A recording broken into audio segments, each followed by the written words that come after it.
हमारा आज का अध्याय है 1 रुपया, जो कि हमारी पाठ्य पुस्तक में से पाठ 2 में से लिया गया है। 1 रुपया। प्यारे बच्चों, 1 रुपया तो आपने सबने देखा ही होगा और खर्च भी किया होगा, है ना। तो अब हमारी पाठ्य पुस्तक में से जो पाठ 2 है 1 रुपया, उसके ऊपर हम थोड़ा बातचीत करते हैं।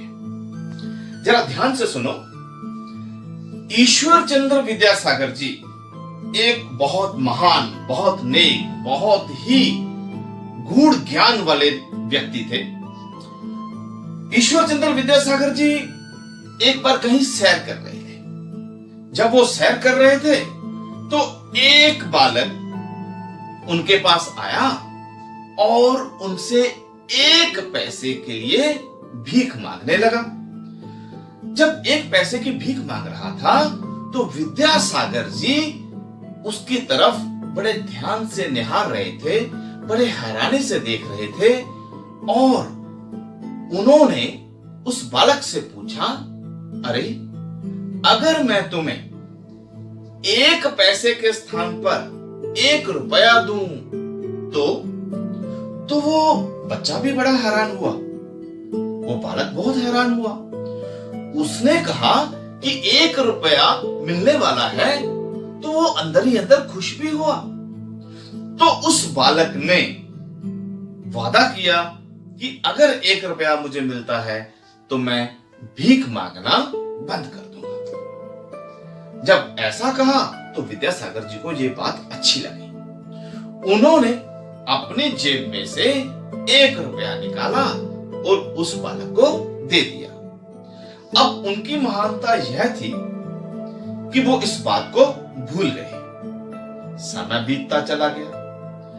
जब काफी दिन बीत गए तो विद्यासागर जी एक बार फिर वहीं कहीं सैर कर रहे थे। तो वही लड़का दौड़ता हुआ आया और विद्यासागर जी के चरणों में प्रणाम करने लगा। विद्यासागर जी ने उसे पहचाना नहीं और कहा, अरे भाई, ये क्या कर रहे हो और कौन हो आप?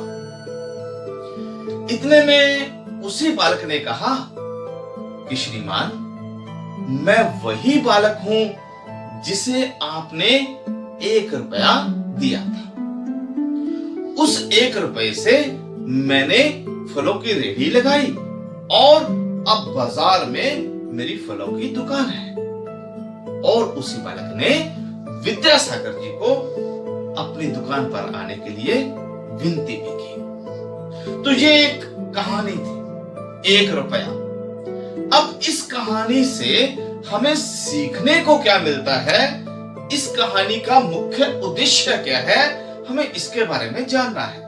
क्योंकि हर कहानी, हर गीत, हर कविता के पीछे कोई ना कोई उद्देश्य है। अब इस कहानी में विद्यासागर जी, उनके जीवन से हमें क्या सीखने को मिलता है कि वो बहुत ही विश्वास करने वाले व्यक्ति थे, दूसरों पर दया करने वाले व्यक्ति थे, दूसरों की मदद करने वाले व्यक्ति थे। दूसरों का दुख देखकर उनको दुख होता था। तो ऐसा चरित्र हमारा भी होना चाहिए। विद्यासागर जी जैसे गुण हमें अपने में ग्रहण करने चाहिए। और अगर हम उस बालक की बात करें जो भीख मांग रहा था, तो उस बालक के जीवन से हमें क्या शिक्षा मिलती है कि किए हुए वायदे को पूरा करना चाहिए। और उसने किए हुए वायदे को पूरा किया, मेहनत की, आगे बढ़े।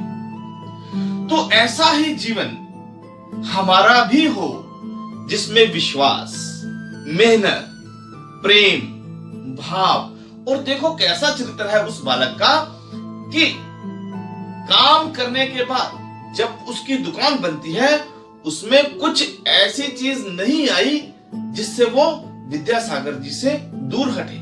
उसने विनम्र होकर एक बार फिर विद्यासागर जी के चरणों में प्रणाम किया। तो हमें ऐसा ही बनना है बच्चों। प्यारे बच्चों, अब आप अपनी अपनी कॉपी पर कहानी 1 रुपया से हमें क्या शिक्षा मिलती है, उसे अपने शब्दों में 5 से 6 वाक्यों में लिखें। धन्यवाद।